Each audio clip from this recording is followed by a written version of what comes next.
Bien, que Dieu soit loué pour cette nouvelle opportunité, pour notre étude biblique de ces mardis.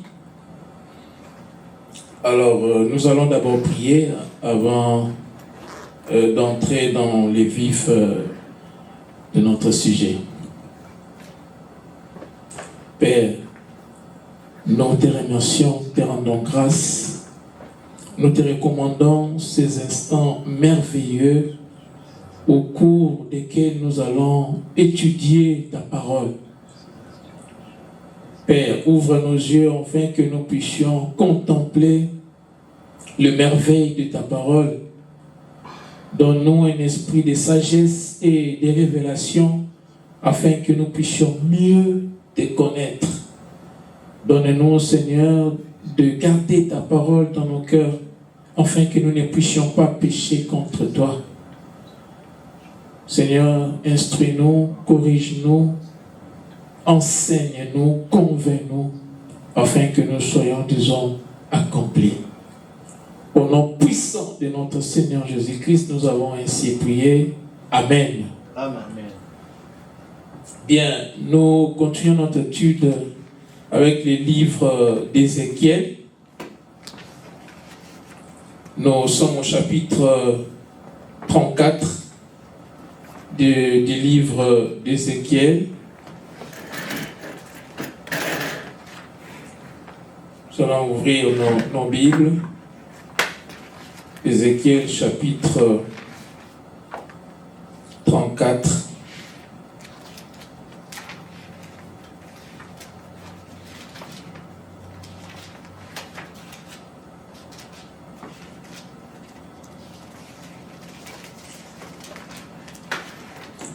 Bien, juste un petit rappel pour ceux qui n'étaient pas là le mardi passé. Alors, nous savons que Ézéchiel fait partie des prophètes de l'exil. Lui, avec Daniel, ils étaient de la même génération. Alors, nous savons que Israël le royaume de Juda a été déporté en Babylone. Et lorsqu'ils sont arrivés en Babylone, 5 ans après, le prophète Ézéchiel a reçu l'appel de Dieu. Donc c'est 5 ans après qu'il soit arrivé en Babylone, que le prophète Ézéchiel a reçu l'appel de Dieu, soit à l'âge de 30 ans. C'est à 30 ans qu'il a commencé son ministère. Et avant que le prophète Ézéchiel reçoive son appel, il y a eu l'éruption de plusieurs faux prophètes qui étaient en train de berner le peuple avec de fausses promesses, parce qu'il leur disait que non, ne vous en faites pas, l'exil ne va pas durer et bientôt nous allons rentrer. Et lorsque Ézéchiel a eu son appel, et lui, il a annoncé au peuple que non, nous n'allons pas rentrer de sitôt. Nous n'allons pas rentrer de sitôt. Et selon même la prophétie de Jérémie, l'exil va durer 70 ans. Et les gens avaient du mal à croire à Ézéchiel, parce que nous savons que l'histoire ne fait que se répéter. L'histoire du monde est cyclique. Les gens ont souvent besoin d'attendre des choses qui leur font plaisir. Mais quand vous dites la vérité, les gens ont souvent tendance à résister à la vérité. Et c'est ce que le prophète Ézéchiel a connu. Les gens étaient en train de résister à la vérité. Mais un prophète qui est vrai, qui sait que Dieu est avec lui, il ne cherche pas à plaire aux hommes. Il délivre le message que Dieu lui a confié. Et c'est ce que le prophète Ézéchiel était en train de faire, de délivrer les messages que Dieu lui avait confiés. Et le ministère du prophète Ézéchiel a eu un grand tournant après la nouvelle de la destruction du temple, du temple et de la ville de Jérusalem. En 586, lorsque la ville de Jérusalem a été totalement détruite, parce que la déportation s'est faite en 3 vagues. Ça s'est fait en 3 vagues. D'abord en 605. En 605, c'était la première vague, avec les Daniel et ses compagnons, et ils ont fait partie de la première vague en 605. Et la deuxième déportation a eu lieu en 597. 597 avant Jésus-Christ. Et la troisième déportation a eu lieu 10 ans après. 597, 10 ans après, ça fait 586. Donc 10 ans ou 11 ans après, 586. Alors c'est lors, maintenant Ézéchiel faisait partie de la deuxième vague de la déportation. Et en 586, le temple a été détruit et la ville de Jérusalem mise en feu. La ville a été totalement détruite. Et il y a eu quelqu'un qui avait échappé et il a rapporté cette nouvelle à Ézéchiel. Et c'est à partir de ce moment-là que le ministère d'Ézéchiel a eu un tournant, une autre tournure. Et Ézéchiel a changé des messages. Parce que, premièrement, quand il a eu l'appel, il annonçait au peuple que non, l'exil, il essayait de dire au peuple que non, l'exil va durer pendant 70 ans. Et nous devons revenir à Dieu. Ne soyez pas inquiets, l'exil va traîner. Donc nous sommes là pour 70 ans. Et les gens refusaient de l'écouter parce qu'il y a d'autres qui venaient avec des fausses prophéties. Oh non, nous allons bientôt rentrer. Et quand la ville a été totalement détruite, c'est alors qu'ils se sont rendus compte que non, c'était sérieux. Parce que la ville a été totalement détruite, le temple est détruit. Maintenant, le prophète Ézéchiel, après cette nouvelle, il a changé. Son message a changé. C'est devenu maintenant un message de réconfort. Des réconforts qui promettaient la restauration du peuple d'Israël.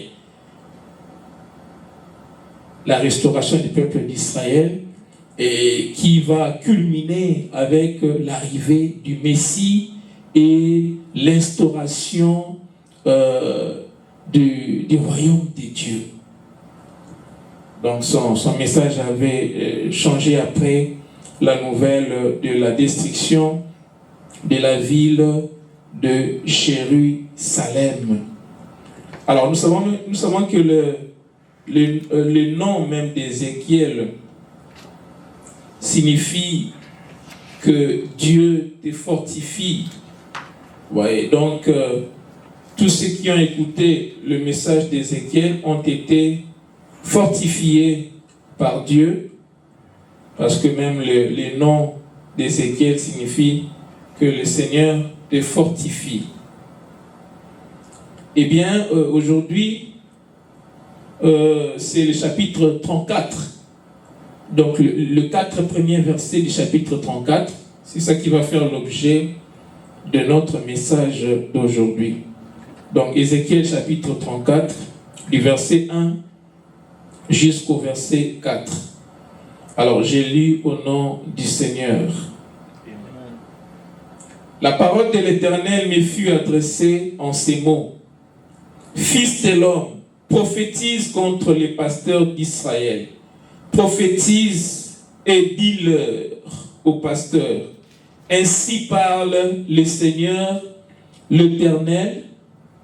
Malheur aux pasteurs d'Israël qui se paissaient eux-mêmes. Le pasteur ne devrait-il pas paître le troupeau? Vous avez mangé la graisse vous vous êtes vêtus avec la laine, vous avez tué ce qui était gras, vous n'avez point fait paître les brebis. Vous n'avez pas fortifié celle qui était faible, guéri celle qui était malade, pansé celle qui était blessée. Vous n'avez pas ramené celle qui s'égarait, cherché celle qui était perdue, mais vous les avez dominées avec violence et avec dureté. Alors, notre étude biblique de ce mardi, nous l'avons intitulée de la manière suivante: la politique de la manipulation et de la démagogie des bergers infidèles. Je reprends: la politique de la manipulation et de la démagogie de bergers infidèles. Alors ici, dans ce chapitre 34, le Seigneur est en train de prononcer par la bouche d'Ézéchiel un jugement contre le berger infidèle. Alors, quand on parle des bergers, on entend le roi, le prêtre et les prophètes. Ce sont là les bergers que Dieu établissait sur son peuple, que Dieu avait établi sur son peuple. Le roi, le prophète et le prêtre. Et nous savons que le bon berger, les grands bergers, c'est le Seigneur Jésus. Et le roi, le prêtre, les prophètes, ils étaient que des bergers, je peux dire associés, assistants, voilà, des bergers assistants. Et tout ce qu'on demande d'un berger est qu'il soit fidèle à sa tâche. Tout ce qu'on demande d'un berger, c'est de paître le troupeau. Le travail d'un berger consiste à paître le troupeau. Et c'est ce qui est même dit ici. Il y a une question rhétorique qui est posée. Le Seigneur dit: Fils de l'homme, prophétise contre les pasteurs d'Israël, prophétise et dis-leur aux pasteurs, ainsi parle le Seigneur, l'Éternel, malheur aux pasteurs d'Israël qui s'épaissaient eux-mêmes. Les pasteurs ne devaient-ils pas paître le troupeau? C'est ça le rôle principal du berger. Son rôle est de paître les troupeaux. Mais il se trouve que le berger d'Israël n'était pas en train de paître le troupeau, mais était en train d'exploiter, de dominer, d'écraser les troupeaux. Donc il faisait preuve d'un leadership dictatorial et écrasant. Alors, nous commençons, on va aller verset par verset, donc nous allons étudier les 4 premiers versets. Alors, au verset 1, on dit: la parole de l'Éternel me fut... D'abord, avant d'avancer, il va falloir que nous puissions définir le terme clé de notre sujet. Nous avons la manipulation et la démagogie. Alors, la manipulation, nous savons que la manipulation, c'est l'action d'orienter la conduite des gens dans un sens qu'on désire, sans qu'ils ne s'en rendent compte. Donc, lorsqu'on cherche à orienter la conduite de la masse, ou la conduite d'un groupe de gens, ou la conduite d'une personne, sans qu'ils s'en rendent compte, c'est ça, d'orienter ça dans le sens qu'on veut, sans que la personne ou le groupe de gens s'en rendent compte. Alors, la démagogie, nous savons que c'est le fait de flatter. C'est le fait de flatter les gens pour gagner et exploiter leur adhésion. Vous voyez, c'est le fait d'avoir faire berner les gens avec des illusions, les flatter, tout ça, afin de gagner de gagner et d'exploiter leur adhésion. Alors, le berger infidèle, il se comporte un peu comme les politiciens. Et vous verrez souvent, les faux pasteurs, ils sont souvent en connivence avec les politiciens. Parce qu'ils font le même travail de berner la population par des fausses espoirs afin de les exploiter en prétendant chercher l'intérêt de la population. Cependant, ils s'enrichissent au détriment de la même population qu'ils prétendent défendre. C'est pour ça que vous verrez que les bergers infidèles, ils sont souvent en connivence avec les politiciens. Alors, au verset 1, on dit « La parole de l'Éternel me fut adressée en ces mots. Fils de l'homme, prophétise contre les pasteurs d'Israël. » Fils de l'homme. Alors, ce titre ici de fils de l'homme, est-ce que nous savons quelqu'un qui porte aussi les mêmes titres dans la Bible? Jésus-Christ. Voilà, le Seigneur Jésus-Christ. Il porte aussi les mêmes titres de fils de l'homme. Parce que dans la Bible, on désigne Jésus comme étant Seigneur, comme étant le Messie, mais lui-même, les titres favoris par lesquels il parlait de lui-même, les titres qu'il utilisait pour parler de lui-même, c'est les fils de l'homme. Alors, pourquoi est-ce que Ézéchiel est appelé fils de l'homme? D'abord, ces termes fils de l'homme, nous les voyons dans ces titres fils de l'homme, nous les voyons dans le livre de Daniel. Daniel chapitre 7, le verset 13. Lorsque Daniel a vu la vision du fils de l'homme, de quelqu'un qui ressemblait à un fils de l'homme et qui s'approchait de l'ancien du jour afin qu'il soit couronné. Et après avoir été couronné, il est venu pour rendre le jugement sur la terre. Et là, il s'agissait de Jésus-Christ. Alors, beaucoup pensent que quand on parle des fils de l'homme, ça fait allusion à la nature humaine de Jésus. Et quand on parle des fils de Dieu, ça fait allusion à la nature divine de Jésus. Fils de l'homme, ça fait d'abord allusion à la nature divine.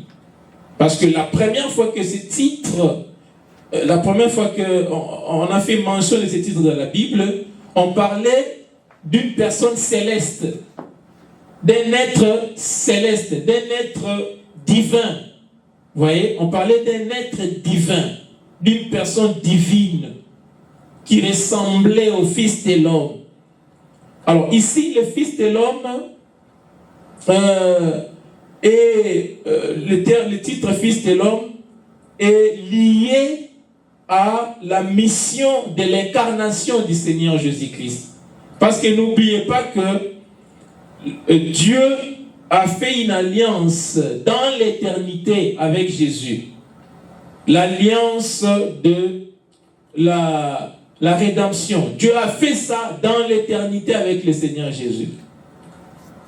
Beaucoup disent que non, Dieu avait un plan A et un plan B. Quand l'homme a péché, Dieu a utilisé son plan B. Non, là, ce n'est plus Dieu. Dieu est souverain. Dieu est souverain et il connaît l'histoire à l'avance.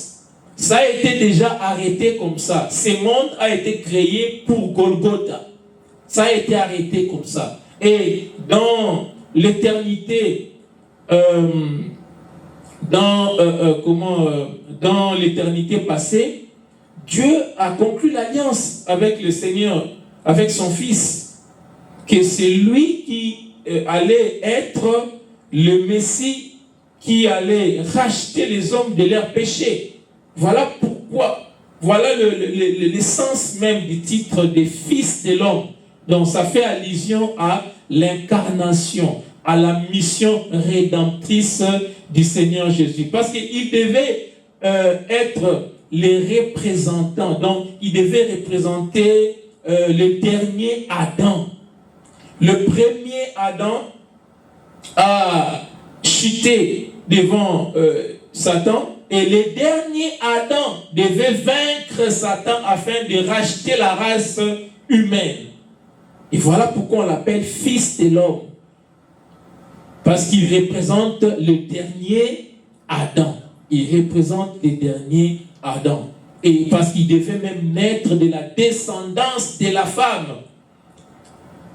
Parce que le premier évangile a été annoncé dans le livre de Genèse. Le premier évangile, après que l'homme a péché, le premier évangile a été annoncé. Dieu a dit que je mettrai l'inimitié entre toi et la femme. Là, il parlait des serpents. Il a dit que la descendance qui sortirait de la femme écraserait, la descendance qui sortira de la femme écrasera la tête du serpent. Et celle-ci les mordra au talon. Et c'était ça le premier message de l'évangile dans l'Ancien Testament. Donc, dès le chapitre 3, Dieu avait déjà annoncé la bonne nouvelle, l'évangile, la venue du Messie. Donc, Jésus-Christ, il est descendant d'Adam dans sa nature humaine, par Marie, bien sûr, mais il est descendant d'Adam. Et c'est pour cela qu'il porte ce titre de fils de l'homme. Fils de l'homme. Alors, fils de Dieu, ce n'est pas par rapport à...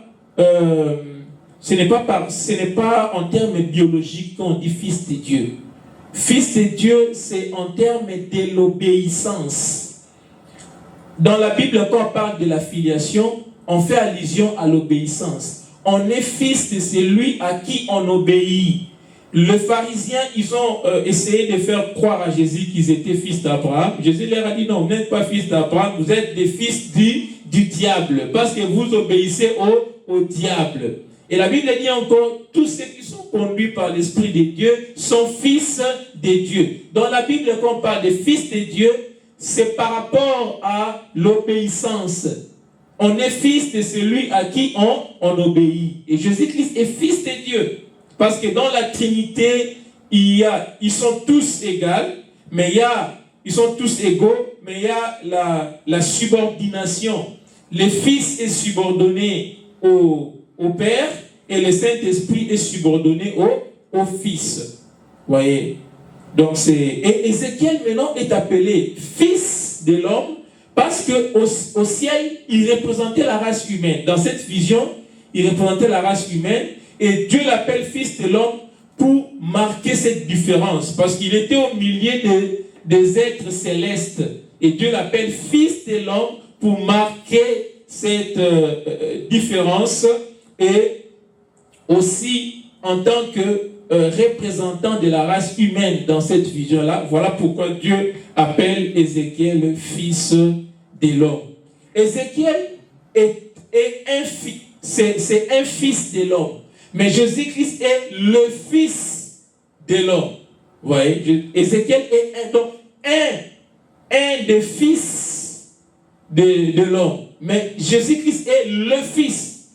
Donc l'unique et le seul fils de Dieu. Mais Ézéchiel est un fils de l'homme. Alors, les questions, vous pouvez les noter, comme ça, vous allez les poser à la fin. Alors, on dit, prophétise contre les pasteurs d'Israël, prophétise et dis-leur aux pasteurs, ainsi parle le Seigneur éternel, malheur aux pasteurs d'Israël, qui s'épaissaient eux-mêmes, les pasteurs ne devaient-ils pas paître le troupeau? Alors, prenons quelques passages parallèles. Nous allons prendre Jérémie chapitre 23, verset 1. Si quelqu'un le voit, il peut même nous aider dans la lecture. Jérémie chapitre 23, verset 1.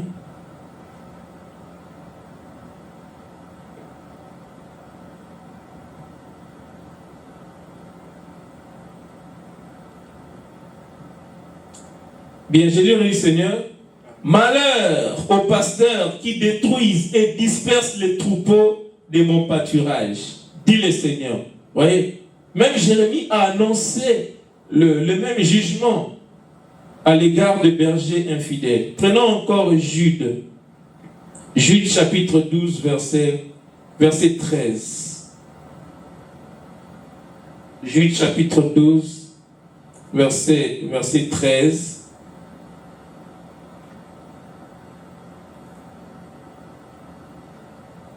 Non, qu'est-ce que j'ai dit? 12, verset 12, Jude, verset 12 et 13, parce que Jude n'a qu'un seul chapitre.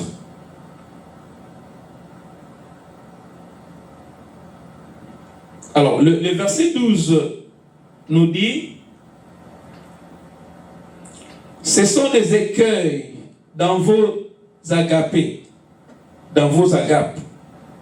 faisant impunément bonne chair, se repaissant eux-mêmes. Ici, on parle de qui? De bergers infidèles.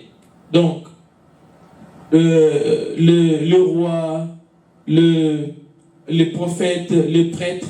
Mais ici, Jude parle principalement des faux prophètes.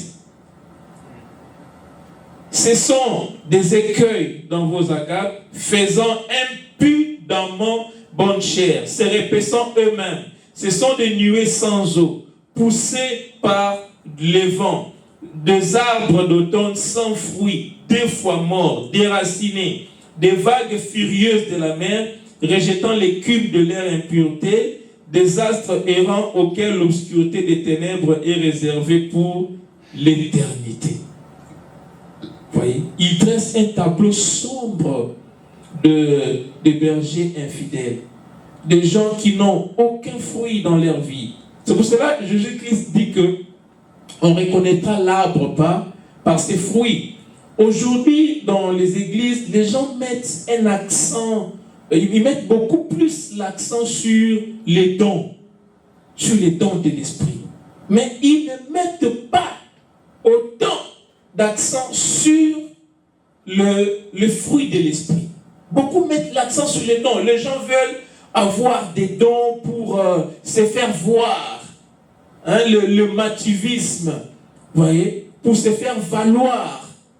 Mais les fruits de l'esprit sont négligés. Alors qu'on devait mettre beaucoup plus d'accent sur les fruits de l'esprit. Parce que les fruits de l'esprit nous montrent, ce sont les traits caractéristiques du Seigneur Jésus-Christ. Lorsqu'on porte des fruits, c'est alors qu'on ressemble à notre Seigneur Jésus-Christ. Alors si on dit que les faux prophètes, les bergers infidèles, ils n'ont aucun fruit.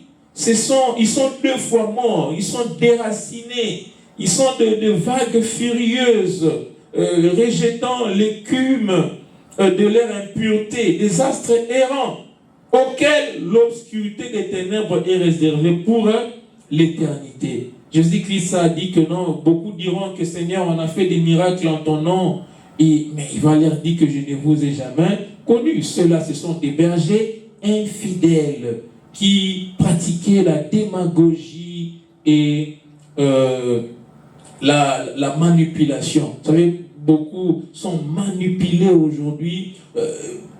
Dès que vous rencontrez un serviteur, au lieu peut-être de vous prêcher l'évangile, il commence à dire, je vois, Dieu me montre que il y a une très grande bénédiction devant vous. Je vois un mariage, je vois une promotion, je vois ceci. Mais rares sont ceux qui disent que non, je vois que ta marche avec le Seigneur n'est pas bonne ces derniers temps. Rares sont ceux qui disent ça. Donc, ils s'illustrent par la flatterie. Et quand ils vont vous flatter comme ça, ils vont vous caresser dans le sens du poil, et après, il va se suivre une demande. Maintenant, vous devez s'aimer pour que la prophétie que j'ai vue puisse s'accomplir. Vous voyez, c'est de la démagogie. Il y a encore d'autres qui font de la manipulation. Je connais un pasteur, il faisait la collecte des fonds, tout ça, et il va dire que non, vous savez, moi et mon épouse, nous sommes dit, mais on doit plus continuer à donner au Seigneur des montants de $50, tout ça. et nous avons mis la barre à $100 ou plus, pas moins. Et depuis qu'on donne ça, on voit des choses dans notre vie. D'ailleurs, la parcelle de l'église qu'on a achetée, et on était dans des difficultés, mais Dieu nous a convaincus de mettre $100 000 et on a donné pour acheter cette parcelle. Et après, Dieu a fait des choses. C'est de la manipulation. Vous voyez? C'est de la manipulation. Donc, ils sont en train de manipuler les gens. Les gens vont dire qu'à l'église, on peut pas donner des petites sommes comme des $50. Non, ça dépend de ce que la personne gagne. Chacun doit donner avec joie, selon ses moyens. Et si la main gauche a donné, la main droite ne doit pas savoir. L'offrande se fait dans l'intimité. Dans l'intimité. On ne doit pas claironner. Voilà. Alors, si vous n'avez pas la connaissance, vous n'allez pas savoir que vous êtes en train d'être manipulé. Donc, ils sont en train d'orienter votre conduite, afin que vous puissiez agir dans le sens que eux ils veulent, sans que vous puissiez le savoir. Il y a encore d'autres qui disent que non, vous devez donner comme la veuve là, elle a donné tout ce qu'elle avait. Elle a donné tout ce qu'elle avait, alors vous devez donner, ne vous inquiétez pas, mettez Dieu à l'épreuve. Donc il demande aux gens de faire un suicide financier.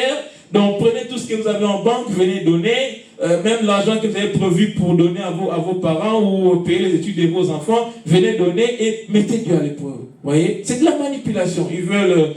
Ils amènent les gens à commettre un suicide financier, alors que dans ces passages-là, Jésus-Christ n'avait relevé aucun principe concernant l'offrande. Non, il avait seulement apprécié l'attitude de cette femme qui a donné tout ce qu'elle avait. Mais là, elle a contrasté l'attitude de cette femme avec l'attitude des pharisiens qui, eux, ils avaient, alors que eux, ils pillaient les maisons de veuves et avec tout ce qu'ils avaient, ils mettaient des miettes.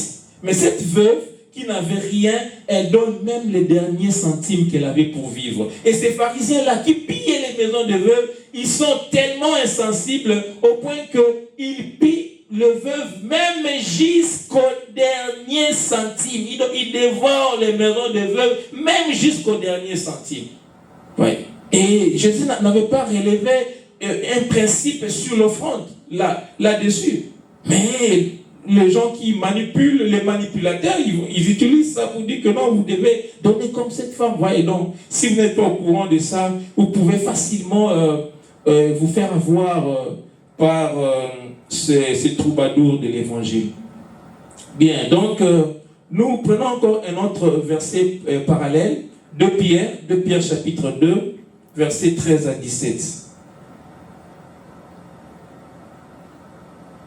2 Pierre chapitre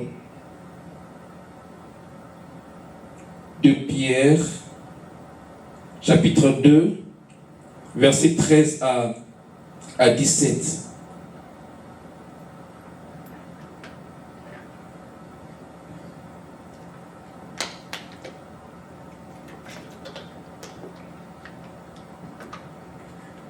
Je lis au nom du Seigneur.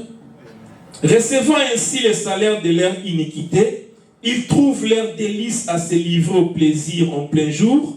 Hommes tarés et essuyés, ils se délectent dans leur tromperie en faisant bonne chère avec vous. Ils ont les yeux pleins d'adultère et insatiables de péché. Ils amorcent les âmes mal affermies. Vous voyez ce que les bergers infidèles font? Ils amorcent les âmes mal affermies. Vous voyez, nous sommes là en train d'étudier la Bible. Nous sommes à combien? À 3. Les gens ne veulent pas de réunions comme ça. Vous voyez?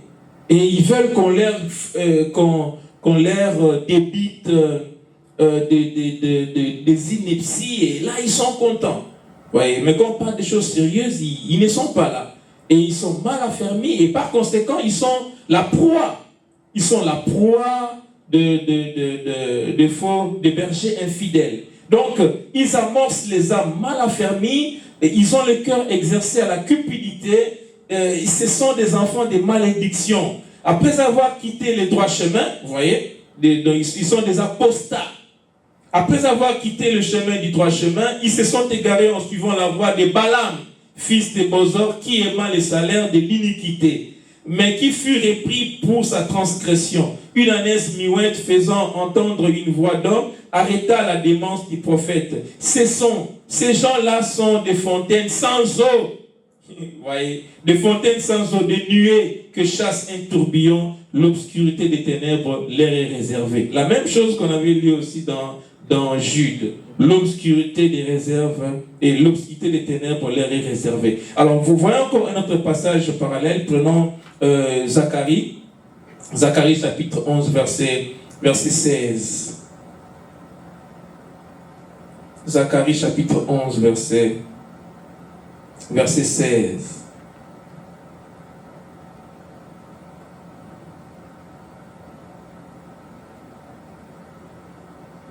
Je lis au nom du Seigneur. Car voici, je susciterai dans les pays un pasteur qui n'aura pas souci des brebis qui périssent. Il n'ira pas à la recherche des plus jeunes. Il ne guérira pas les blessés. Il ne soignera pas le saine. Mais il dévorera la chair des plus grasses et il déchirera jusqu'aux cornes de leurs pieds. Ouais. Ici, Dieu parle qu'il va susciter un berger qui va faire tout sauf le contraire de ce qu'un berger peut faire. Et ce berger-là, c'est l'Antéchrist. Donc, Dieu a suscité au peuple d'Israël. D'abord, il a cité des bergers infidèles. Et ultimement viendra un berger qui va massacrer, qui va tuer le peuple, c'est l'Antichrist. Parce que le peuple d'Israël a rejeté les bons bergers.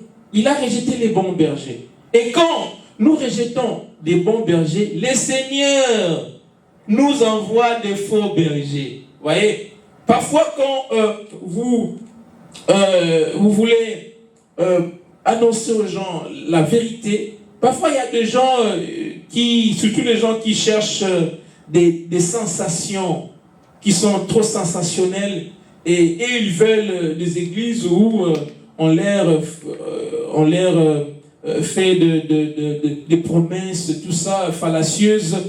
Et quand Dieu vous donne un bon berger, ou bien des bons bergers, quand vous les rejetez, Dieu va vous envoyer des faux bergers qui vont vous exploiter jusqu'à la moelle épinière. Et c'est ce que Dieu a dit au peuple d'Israël. Et il leur a envoyé des faux bergers. Ils ont rejeté le Messie. Et il y aura un ultime faux berger, un ultime berger infidèle qui viendra dont le nom est Antichrist. Vous voyez, Israël a rejeté Jésus. Il a même choisi César. Ils ont dit que nous, notre roi, c'est César. Le Messie est venu pour être le roi. Et ils ont dit non. Notre roi, vous savez ce que César leur a fait? Le César, l'empereur romain. Vous voyez, lisons Jean chapitre 11. Jean chapitre 11, verset... chapitre 19. Jean chapitre 19. Jean chapitre 19. Oh, moi je suis dans 1 Jean. Jean chapitre 19.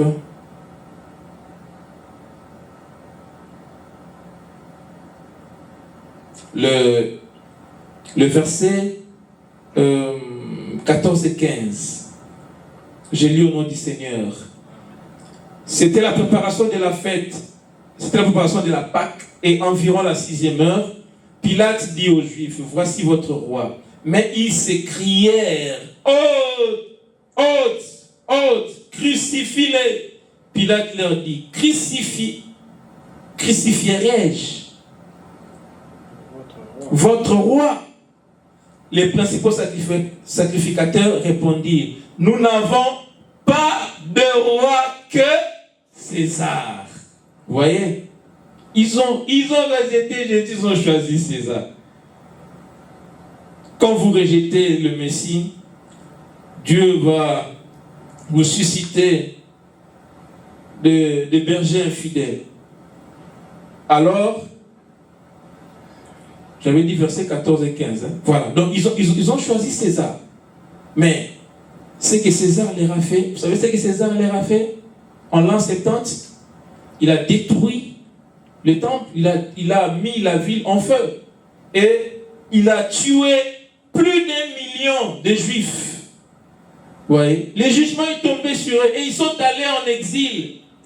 Il a tué plus d'1 million de Juifs dans la première attaque. Et il y a eu encore une autre attaque qui a suivi. Là, c'est 1,5 million de Juifs qui sont tombés. Et ils sont allés en exil. L'exil là a duré de l'an 70 jusqu'à 1948, lors de la création de la nation d'Israël par l'ONU. Oui. Les jugements qui est tombé sur eux pour avoir rejeté le Messie. Ils ont rejeté le roi des rois et ils ont choisi César. Et c'est les mêmes César. Ils ont choisi un berger infidèle et c'est le même César qui les a détruits. Vous voyez. Et nous allons passer au verset. Là, c'est le verset 3. Le verset 3 est en accord ou est lié à ce que nous sommes en train de dire. Lisons les versets 3 du chapitre 34 du livre d'Ézéchiel. Le verset 3 dit que vous avez mangé la graisse, vous êtes vêtus de la laine, vous avez tué ce qui était gras, vous n'avez point fait paître les brebis. Vous avez vu ce que les bergers infidèles font? Les bergers infidèles exploitent, ils tuent, ils ne prennent pas soin des troupeaux. Voyez? Et c'est ce que le roi d'Israël en fait. C'est ce que l'antéchrist viendra ultimement faire. Lui, il sera comme le dernier faux berger avant que les bons bergers reviennent. Lui, il sera le dernier qui viendra culminer le massacre du peuple juif. Voilà, donc maintenant le verset 4, on va terminer avant qu'on puisse passer aux questions. Le verset 4 nous dit: vous n'avez pas fortifié celle qui était faible, guéri celle qui était malade, pensé celle qui était blessée. Vous n'avez pas ramené celle qui s'égarait, cherché celle qui était perdue, mais vous les avez dominées avec violence et dureté. Voyez, les mauvais leaders, le berger infidèle, les faux prophètes, ils dominent sur le peuple. Ils dominent sur les troupeaux. Leur leadership est basé sur la manipulation et l'intimidation. Vous voyez, je connais une église où le pasteur était en train d'intimider le fidèle en disant que c'est lui qui va quitter cette église. Je vais prier pour que la protection de Dieu soit ôtée de sa vie. Vous voyez? Donc, on dirige les gens par la manipulation et l'intimidation. On les domine, on les écrase. C'est pas ça le rôle d'un berger. Et c'est ce que nous voyons ici, au verset 4. On dit qu'ils ne prennent pas soin des brebis. Ils ne fortifient pas ceux qui sont faibles. Ils ne soignent pas ceux qui sont blessés. Ils ne pensent pas les plaies de ceux qui sont blessés. Ils ne cherchent pas ceux qui sont égarés. Voyez? Mais le vrai berger dirige par l'exemple. Le vrai leadership est par l'exemple. Et par l'exemple. Lisons deux passages avant de passer aux questions. 1 Pierre chapitre 5, verset 3. 1 Pierre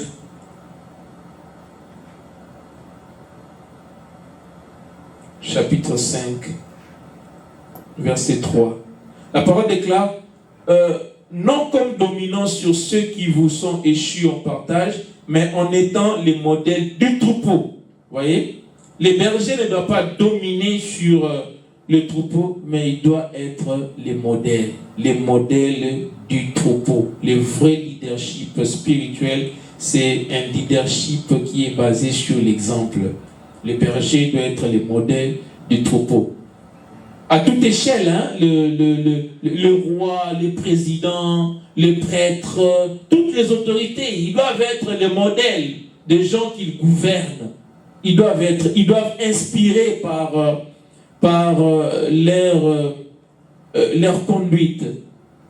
Ils doivent inspirer les gens qu'ils gouvernent par un bon exemple, une bonne conduite.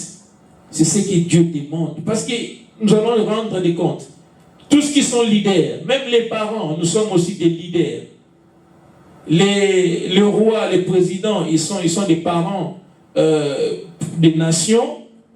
Et au niveau familial, chaque parent, chaque papa est le chef de la famille. Au niveau de l'église, c'est le pasteur. Voyez? Et tout celui qui a une parcelle d'autorité va rendre des comptes. Comment vous avez dominé sur les gens qui vous ont été confiés, les gens qui vous dirigiez, vous avez dominé sur eux, vous les avez écrasés, ou bien que vous leur avez inspiré par un bon exemple. Vous leur avez inspiré par une bonne conduite. Voyez. Alors, prenons 1 Timothée, chapitre 4, verset 12. 1 Timothée, chapitre 4, verset 12.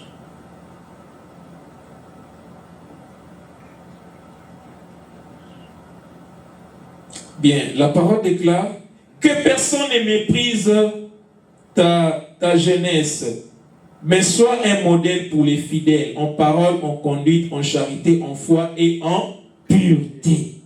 Donc, un leader, à quelque niveau que ce soit, un leader doit être un modèle en parole, en conduite, en charité, en foi et en pureté. Et en pureté. C'est le leadership auquel Dieu nous appelle. Le berger d'Israël ont failli à cette mission. Et quand le malheur leur est arrivé, Dieu n'a pas exaucé leur prière. Voyez? Quand le malheur est arrivé à ces bergers, Dieu n'a pas exaucé leur prière. Lisons ça dans Michée. Michée chapitre 3, verset 1 à 4. Voyez? Quand Dieu vous donne une parcelle d'autorité, vous abusez de l'autorité, le jugement de Dieu va tomber sur vous. Et quand vous allez crier à lui, il ne va pas répondre. Michée, chapitre 3, versets 1 à 4. Michée, chapitre 3, versets 1 à 4. Écoutez, chef de Jacob et prince de la maison d'Israël, n'est-ce pas à vous à connaître la justice? Vous haïssez le bien et vous aimez le mal. Vous leur arrachez la peau et la chair de dessus les os. Ils dévoreront la chair de mon peuple. Il dévore la chair de mon peuple. Lui arrache la peau et lui brise les os. Ils les mettent en pièces comme ce qu'on cuit dans un pot, comme de la viande dans une chaudière. Alors, ils crieront vers l'Éternel, mais il ne leur répondra pas. Il leur cachera sa face en ces temps-là parce qu'ils ont fait des mauvaises actions. Voyez, c'est ce qui est arrivé avec la déportation en Babylone. Parce que Michée, il est de la même génération avec Ésaïe. Alors ils ont prophétisé interpellé les dirigeants qui exploitaient, parce que les dirigeants d'Israël, ils exploitaient le peuple, ils ont clochardisé la population. Ouais, ce que nous voyons aujourd'hui, ce n'est pas nouveau. L'histoire du monde est cyclique. Déjà à cette époque-là, les dirigeants d'Israël, ils ont clochardisé la population, ils ont créé un écart criant entre la classe des riches et la classe des pauvres. Ils ont pratiquement détruit la classe moyenne et le prophète Michée est en train de les interpeller. Et ils disent que non, si vous continuez dans cette allure, quand vous allez crier, parce que le jugement va tomber, et quand vous allez crier, Dieu va vous cacher sa face. Et c'est ce qui est arrivé avec la déportation. Et le jugement est tombé, ils ont crié, ils ont eu beau crier, et Dieu leur a caché sa face. Alors, nous allons conclure en lisant Jean chapitre 21, versets 15 à 17.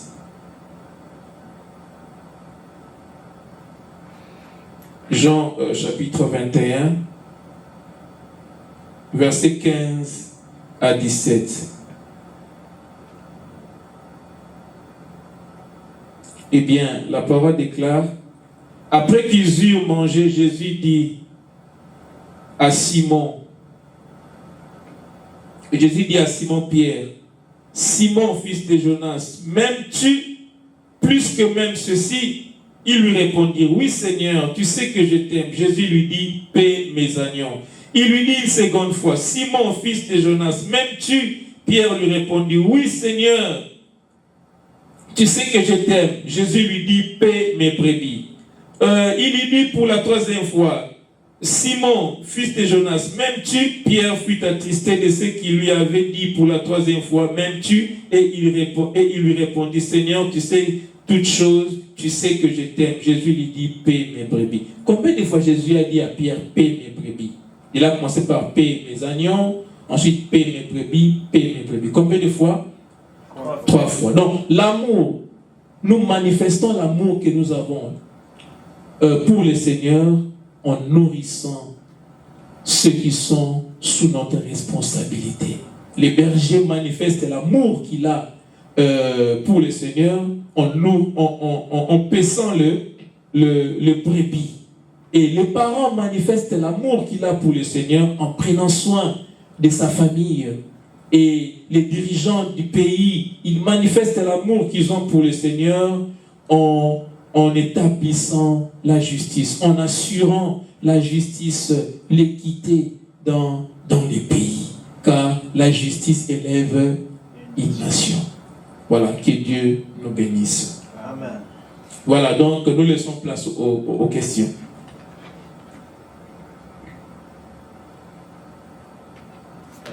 Prenez les micros.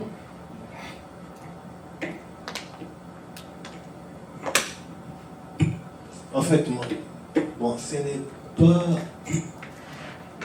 une question comme telle, c'est juste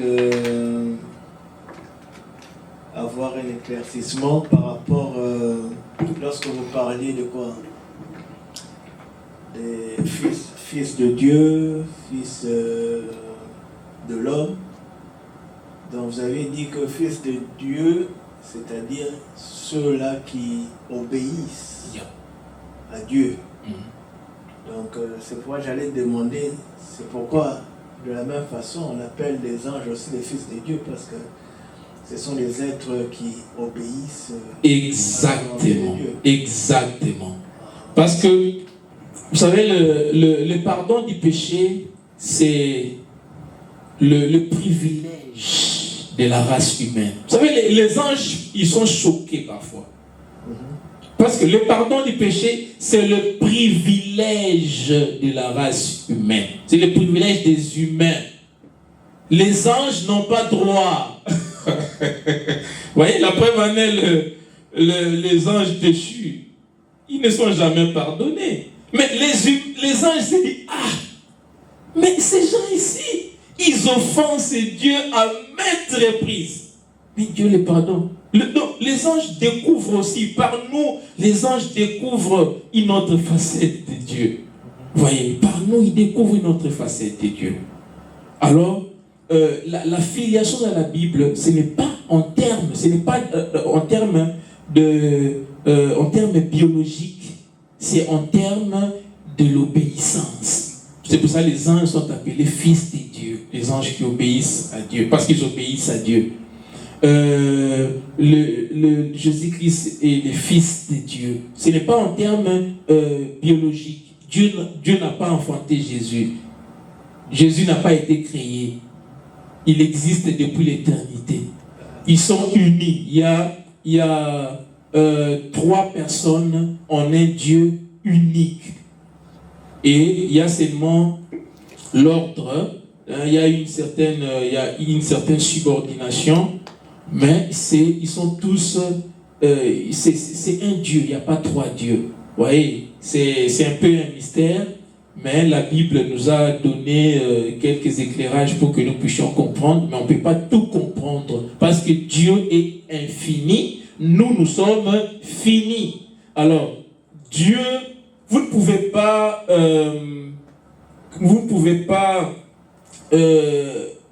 confiner quelque chose qui est infini dans quelque chose qui est fini. Par exemple, vous prenez un ballon, vous voulez le mettre dans une bouteille, ça ne marchera pas. Dieu est tellement grand, nous avons un petit cerveau, vous ne pouvez pas comprendre toute la dimension de Dieu. Alors Dieu s'est révélé en nous, il nous a donné ce qu'il a jugé bon que nous puissions connaître. Et même jusqu'à l'éternité, on ne va pas saisir toutes les dimensions de Dieu. On ne va pas les saisir. Donc on va connaître seulement ce que notre cerveau est en mesure de comprendre. Ouais, donc c'est donc ça. Et même la Bible dit que non, ceux qui sont conduits par l'Esprit de Dieu sont fils de Dieu. Donc quand vous êtes conduits, quand vous obéissez à l'Esprit, vous êtes fils de Dieu. Donc le fils ici, ce n'est pas en termes biologiques, mais c'est en termes d'obéissance à Dieu. Parce que quand vous obéissez au diable, vous êtes fils du diable. Et quand vous obéissez à Dieu, vous êtes fils de Dieu. Ouais. Mais ça, c'est aussi lié à la partie divine, à la nature divine de Jésus. Hein, c'est aussi lié à sa nature divine. Mais dans la Bible, quand on parle des fils de Dieu, c'est par rapport à l'obéissance. Voilà. J'avais aussi une question. Oh, vous avez fini? Non, encore pour ça. Ok. J'avais une question par rapport à... En fait, quand la prophétie est donnée à Ézéchiel, c'est-à-dire on parle des bergers. Bergers, comme vous l'avez si bien expliqué, c'est une catégorie qui est... Donc, en fait, dans les bergers, on voit aussi les rois, les prêtres. Alors, j'aimerais juste... Et les prophètes. Et les prophètes, voilà. Et les pasteurs, les prophètes. Voilà. J'avais voulu justement avoir s'il y a un exemple, au fait, des prophètes, vous voyez, les noms de ces prophètes-là, justement, pour question de connaître, quoi. Yeah. Donc, ici, vous parlez d'Ézéchiel 34. 34, Il y a donc le message d'Ézéchiel dans le verset 34 et s'adresse au peuple. Nous allons relire ça, au roi d'Israël. On va relire. La parole de l'Éternel me fut adressée en ces mots: Fils de l'homme, prophétise contre les pasteurs d'Israël. Prophétise et dis-leur aux pasteurs: ainsi parle le Seigneur l'Éternel. Malheur aux pasteurs d'Israël qui s'épaissaient eux-mêmes.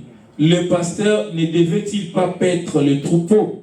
Vous avez mangé la graisse, vous êtes vêtus avec la laine, vous avez tué ce qui était gras, vous n'avez point fait paître les brebis. Vous n'avez pas fortifié celle qui était blessée, guéri celle qui était malade, pensé celle qui était blessée. Vous n'avez pas ramené ceux qui s'égaraient, cherché celles qui étaient perdues, mais vous les avez dominées avec violence et dureté. Ils se sont... Alors ici, nous sommes à l'exil. Il rappelle aux bergers le malheur qu'ils ont fait subir au peuple. Et après, il va leur donner un message de restauration. Donc, il a répété les prophéties données par Ésaü, par Michée et par Jérémie. Donc, ces prophéties ont été déjà annoncées par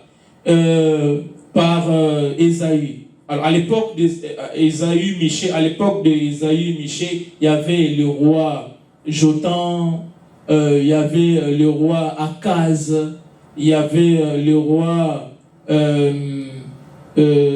Ézéchias. Ézéchias, c'est en anglais. Ézéchias en français, c'est... Ézéchias en français. Ézéchias, voilà. Le roi Ézéchias. Vous voyez? Donc, il a répété les prophéties déjà annoncées par Ésaü, par Michée et par Jérémie. Alors, Ésaü et Michée sont de la même génération.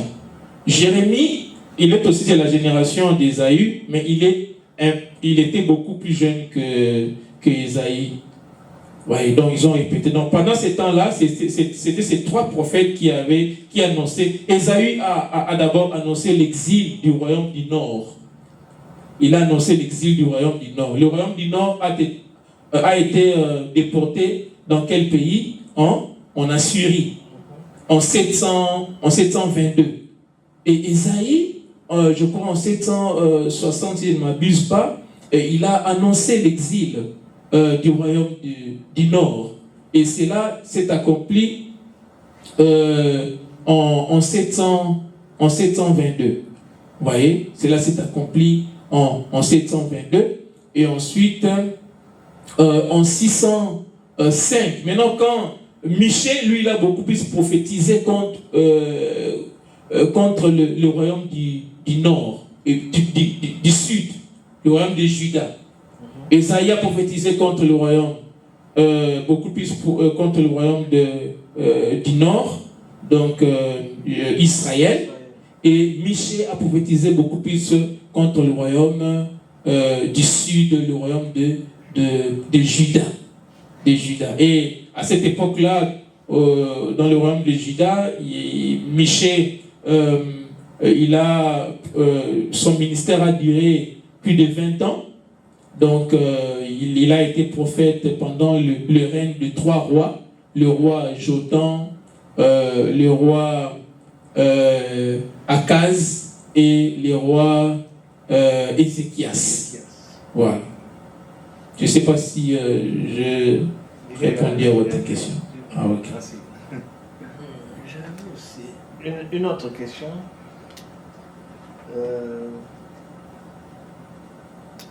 Je vois par rapport aux années de déportation.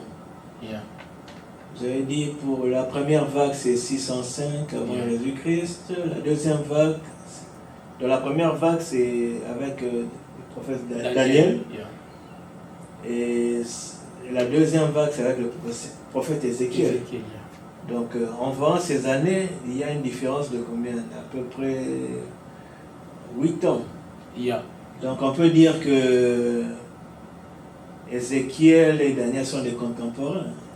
Oui, ils sont de la même génération, ils étaient de la même génération et ils avaient le même âge. Et je ne vois pas, il n'y a pas de référence de Daniel dans Ézéchiel ou Bon, Ézéchiel... L'un et l'autre, ils ne parlent pas de... Oui.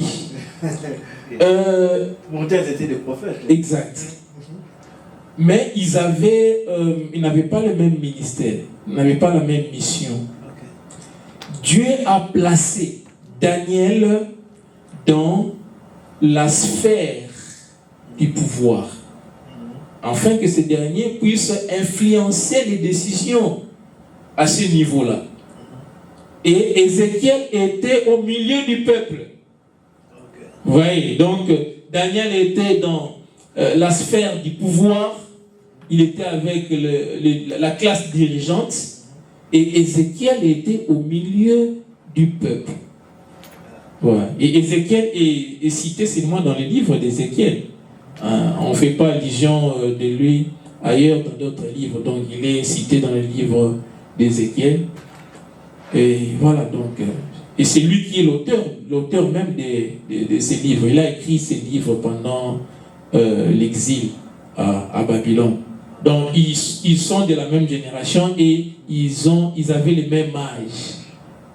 Les mêmes âges. Sauf que l'un était avec le peuple et l'autre était avec la classe dirigeante.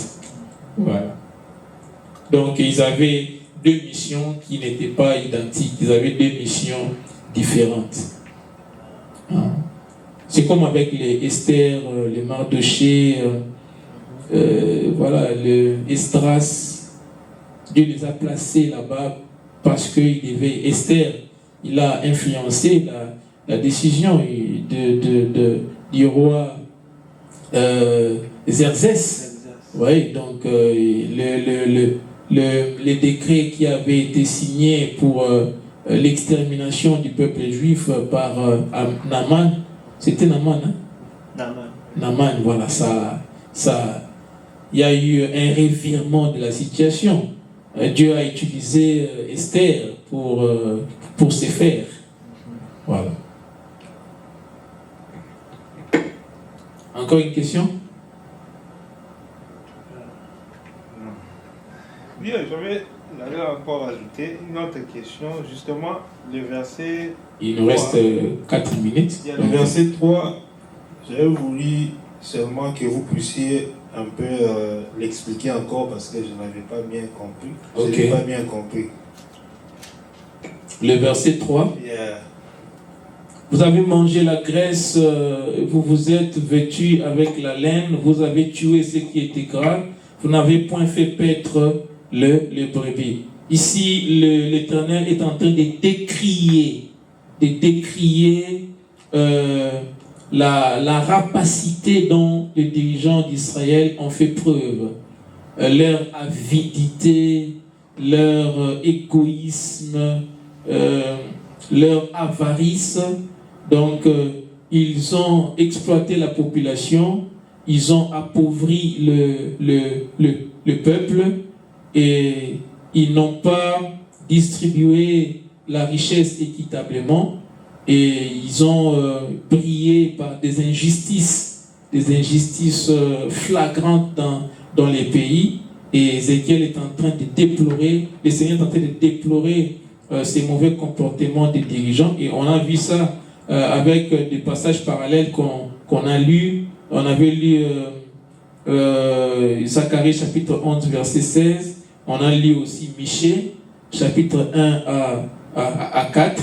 Et le Seigneur il les mettait en garde pour qu'ils puissent renoncer à cela, car il y avait un jugement qui pesait sur eux comme l'épée de Damoclès. Et malheureusement, ils ont fait la sourde oreille. Et le jugement est tombé. Et quand ils ont crié à Dieu, Dieu n'a pas répondu. Dieu leur a caché sa face. Vous voyez? D'ailleurs, le prophète Jérémie, c'est pour cela qu'on parle de lamentation de Jérémie. Jérémie était un contre tous. Il était un contre tous. Les gens ne voulaient pas écouter. On l'a même emprisonné. Vous voyez? Il a été même frappé. Et Jérémie ne faisait que pleurer. C'est pour cela qu'on dit les lamentations de Jérémie. À un moment, il a même maudit les jours de sa naissance. Vous voyez? C'est pour cela qu'il ne faut pas mesurer les succès d'un serviteur par rapport aux foules qui traînent. Jérémie n'a pas traîné des foules. Hein. Il était un contre tous. Mais cependant, il a réussi sa mission. Il a fait ce que Dieu lui avait demandé de faire. Donc, on ne doit pas mesurer les succès du ministère par rapport aux foules qu'un serviteur de Dieu traîne. Parce que c'est Dieu qui donne. Et donc, il peut donner à un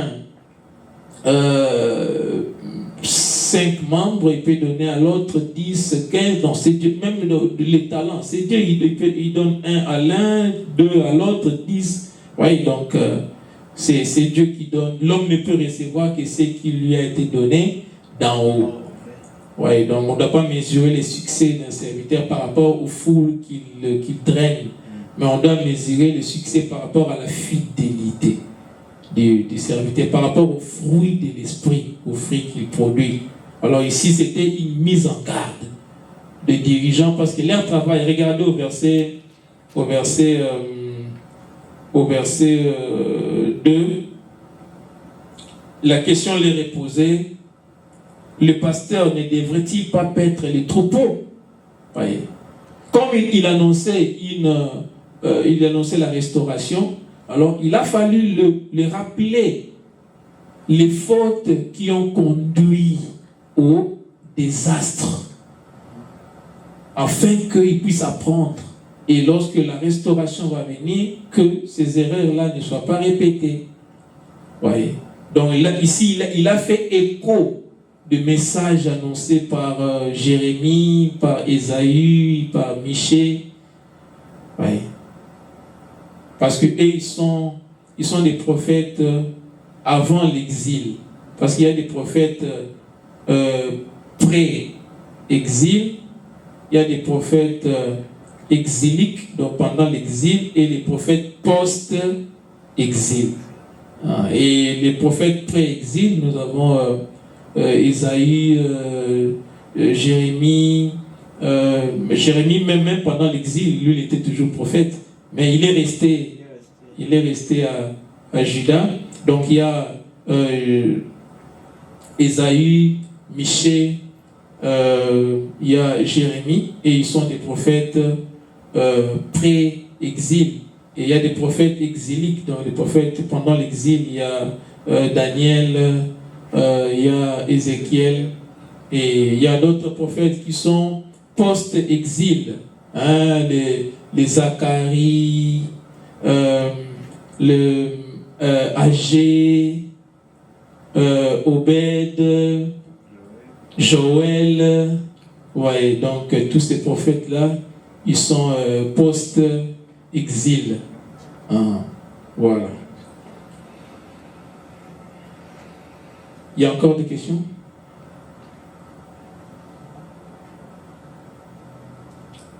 Bien. Le temps qui nous est imparti, qui nous a été imparti, touche aussi à sa fin. Donc nous allons prier pour clôturer ces moments. Bien, nous prions. Père, nous te bénissons, te rendons grâce. Merci pour tout ce que nous avons appris. Merci Seigneur, tendre Père. Yahweh, aide-nous à être de vrais leaders, ceux qui vont inspirer par notre conduite, ceux qui vont être des modèles pour les autres, au nom de Jésus-Christ. Merci Seigneur, mon Dieu, mon roi. Aide-nous Seigneur à te servir en servant les autres, car toi tu es venu non pas pour être servi, mais pour servir. Aide-nous Seigneur à suivre ton exemple et à être des serviteurs des autres. Au nom puissant de notre Seigneur et Sauveur Jésus-Christ, nous disons tous Amen.